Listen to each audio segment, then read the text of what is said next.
নিঃশ্বাস নিতে পারছি না, এরকম মনে হচ্ছে বাবা প্রচন্ড জল এখানে। বাবা রে বুঝতে পারছি না, এইদিকে কাঁঠাল আছে, ওরা যাচ্ছে না।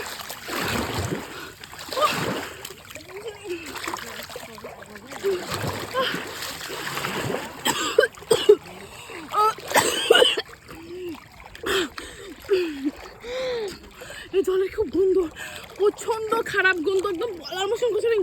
আর প্রচন্ড এখানে মাছ, ট্যাংরা মাছ, চিংড়ি মাছ সবাই যাচ্ছে।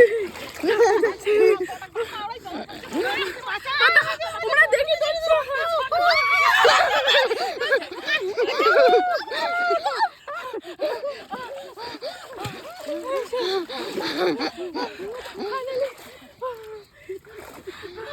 এতগুলো জল, এখন আমি ডুবে শেষ হয়ে যেতাম,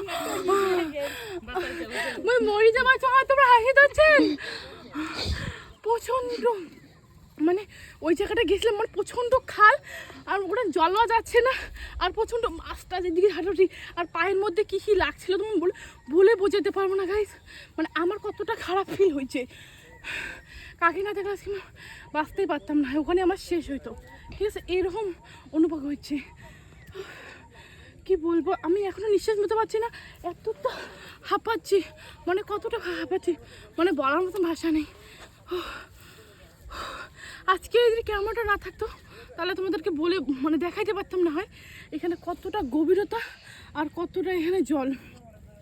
দেখো গাটা ভিজে শেষ হয়ে গেছে, এ দেখো দেখছেন, বুক পর্যন্ত এক বুক জল, আর একটু যদি দূরে যেতাম মানে ওখানে তলায় যেতাম, আজকে আমার তো অকারণ হয়ে যেত।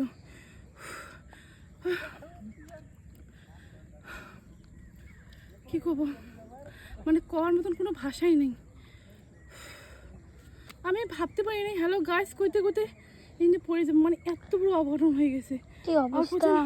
আর জল পুরো জল কালো হয়ে গেছিলো, এরকম অবস্থা।